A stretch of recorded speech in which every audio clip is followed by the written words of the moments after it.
Бул чыгарылышыбызда Сэм аттуу каарман тууралуу айтабыз. Ал кичинесинде атасы аны коркуусун жеңүү үчүн бийиктиктен сууга секирүүсүн буйруйт. Бирок ал муну жасай албайт. Убакыт өтө келе ал Франциянын деңиз жээгиндеги эс алуучу жайда иштейт. Жана ал жерге эс алууга келген айымдар менен жакын мамиледе болуп, кыз жандуу нерсе көңүл ачуу менен өткөрөт. Бирок анын башчысы Самантага бул кылыктары жакпаса да, мындай жакшы иштеген ишчиси жок болгон үчүн аны далай жолу кечирген.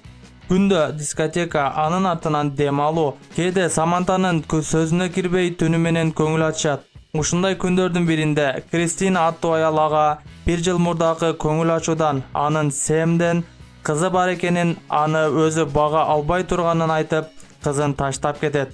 Сэм болсо Кристинаны даже тааный да албайт. Эмне кыларын билбей калган Сэм бул бөбөктү кайра энесине кайтарууга аракет жасайт. Бөбөктүн паспортунан кызынын аты Глория экенин билип, энесин аэропортко чейин артынан кууп барып, бирок үлгүрбөй калат.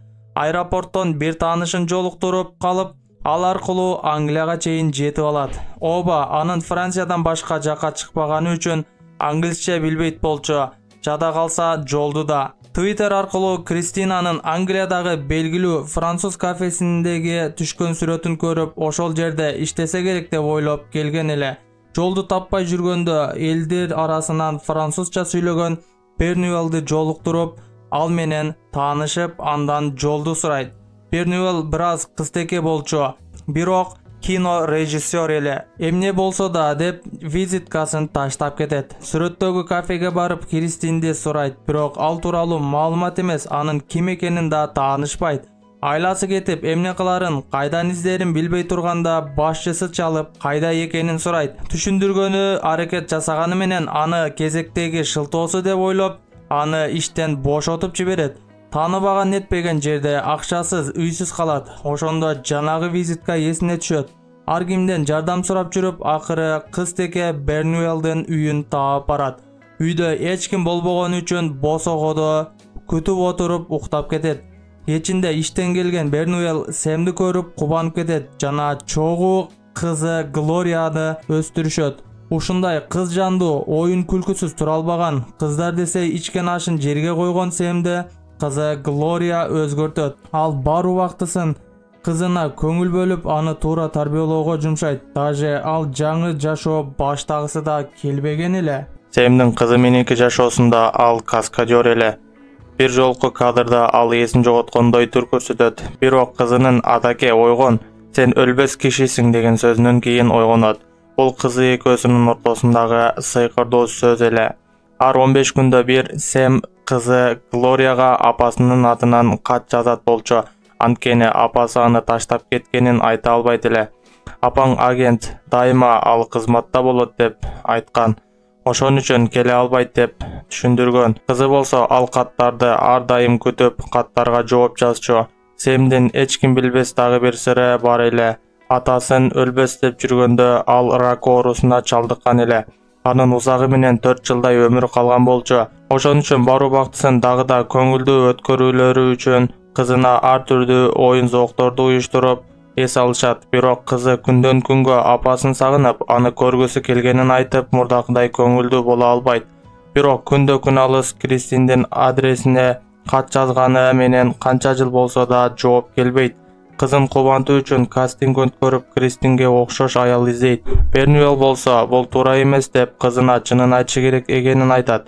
Ошол түнү акыркы жолу Кристиндин адресине кирип кат жазат. Күтпөгөн жерден ал жооп берип, жана эртеси кызын көрүүгө келерин айтат. Апасынын келгенине жетине албай сүйүнгөн кызы үйүнүн баарын тааныштырат. Бирок Сэм ага дагы деле жинденгендей болчу. Себеби кызын таштап кеткени болчу. Эртеси завтрак даярдап көңүлүн табууга аракет жасайт. Бирок алардын адаты боюнча завтракты үйдөн жебейт эле. Ошентип, апасы да мектепке алып барууга барат жана сабагына да катышат. Бул учурда кызы үчүн балким Кристин экөө үй бүлө кура алышыбыз мүмкүн деп ойлоп жатканда, анын жашоосунда башка бирөө бар экенин билет. Анын аты Лоуэлл. Аны менен таанышканына анча деле кубанбайт. Эртеси съемка жерине экөөнү тең чакырат. Ошол кадрда Сэм 4 этаждан секириши керек эле, бирок кызы үчүн ал 12 этаждан секирүүгө көнөт. Секирүүдөн эсин жоготкон Сэм бул жолу сыйкырдуу сөздү бир нече жолу айтса да ойгонбойт. Бирок бир аз убакыттан кийин өзүнө келет. Кызы апасына боор басып, көп убактысын ал менен өткөрөт. Сэмге бул жакпаганы менен ал жалгызданып калат.